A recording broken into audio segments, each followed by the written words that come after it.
Welcome back. As you know, on Thursdays, we have a very special feature, which we feature our very special men. Today, I'm talking about a jack of all trades, an educator, a banker, a trade specialist, and a filmmaker. And I'm sure you're all very familiar with his name. His name is Dr. Victor Ordonez.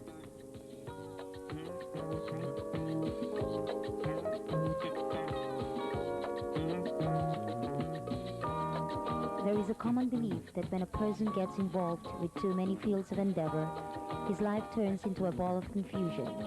Thus, we have the worn-out expression, a jack of all trades, but a master of none. But one man who has proven this cliché wrong is Victor Ordonez. Victor, who is only 38 years old, is one of the country's prominent authorities in education, banking, and public service. His impressive career began in De La Salle University. I taught in La Salle and eventually became part of the school administration. Naging dean ako ng Graduate School of La Salle in 1974. Matagal na, but 9 years ago.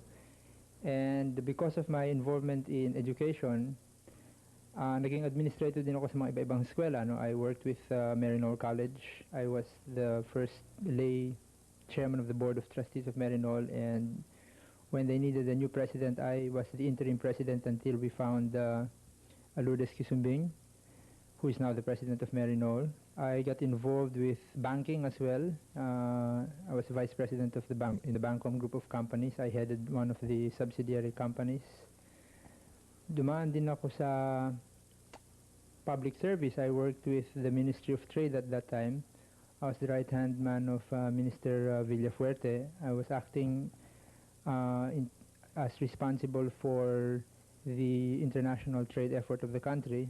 Akong namahala ng mga commercial attachés overseas, mga iba-ibang trade missions, trade negotiation teams, and trade fairs and trade negotiations, trade bargaining sessions. So, ang background ko dito sa Pilipinas was rather varied. I started in education, I moved into banking, I moved into public service. As an educator, Victor was an aggressive and innovative figure. The challenges posed by the changing trends in formal tutoring strengthened these qualities in him. It was in the area of education where he earned the honor of being one of the 10 outstanding young men of the country in 1977. At that time, I was still the Dean of the Graduate School of La Salle. I was current President of Marinol.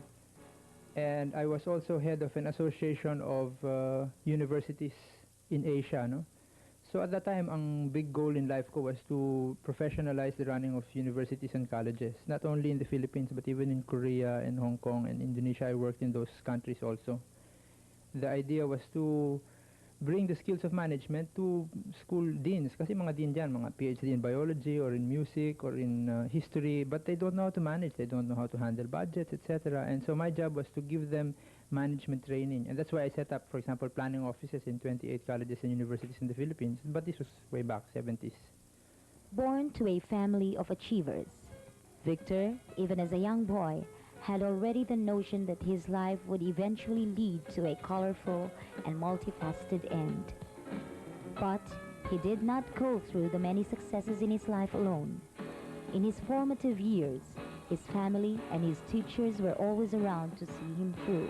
And of course, I'm very lucky. I come from a family that's very close-knit. My parents are very close to each other, and the children are also very close, which is why I think even if the children are all over the world and are traveling back and forth, whenever we're together, it's a very strong and very strongly united family.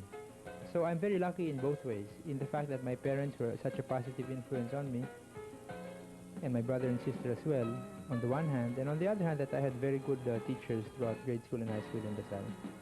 At present, Victor has his mind set on a totally different field. As a result of his great love for the arts, he has diverted his intelligence and talent to the area of filmmaking. I got involved with films last year lang, nung Manila International Film Festival, 1982, last year. isa kong dating kaibigan, si Robert Waters, was here for the festival and he was packaging a movie that was to be a Philippine-American co-venture but to be done in Hollywood, not here. Matagal ko na kaibigan si Bob because even when I was working with Dasal and with Bangcom, in the evenings and on weekends, one of my favorite hobbies was acting. So I was with Repertory Philippines, Manila Theatre Guild, I was with PETA. And whenever Bob came here to do an American movie, dati na siyang gumagawa ng pelikula dito, I would be one of the actors. But this time, ang kailangan niya during the festival last year was somebody to be a partner to help him with co-producing. So I decided to pabalik rin ako sa States at that time. I decided I'd be his partner and the two of us produced a movie called Dragonfly. Katatapos lang, it was shown at the film festival this year, 1983, as an example of a genuine child of last year's festival. Though Victor Ordonez combines a lot of interests in his life, he has been able to handle each one methodically. For him, everything boils down to what he calls a common management. My life has been characterized by variety. Talagang I've been moving around and every time I make a major career shift, it's been because an opportunity presents itself. It's not everybody that gets a chance to co-direct and produce an American film na wala namang background sa film except on the side, ano? So when I got this offer, parang it's too good to refuse. So I decided to take it anyway. I was able to get a leave from the university.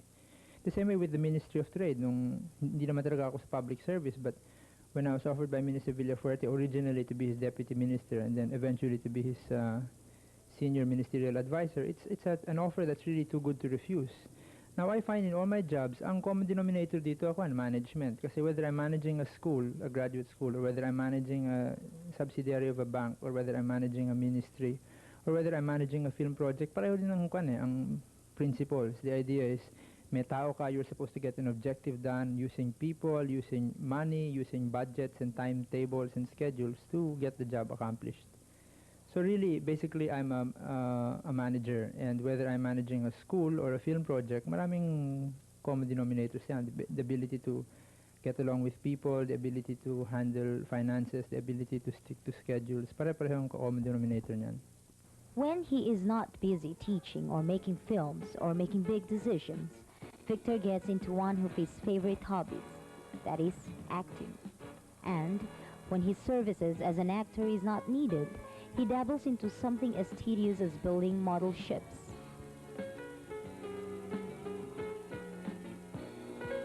But with all his successes and numerous interests, has Victor found true happiness?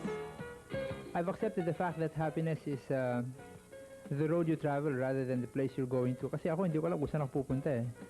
But I know that the road I'm going to is one that has happiness anyway. So I find my happiness. Actually, hindi naman sa career nahanap ang happiness eh. I mean, I'm happy doing films, I'm happy doing education, I'm happy doing banking. Happiness really is the environment which you work. Para sa akin, mas importante ang relationships kaysa sa career. And at this point, I feel,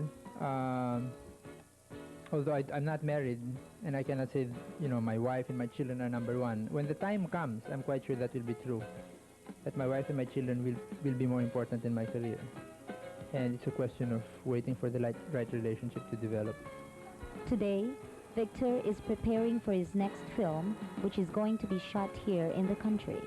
After this, he will go back to the USA to teach at the graduate school of UCLA.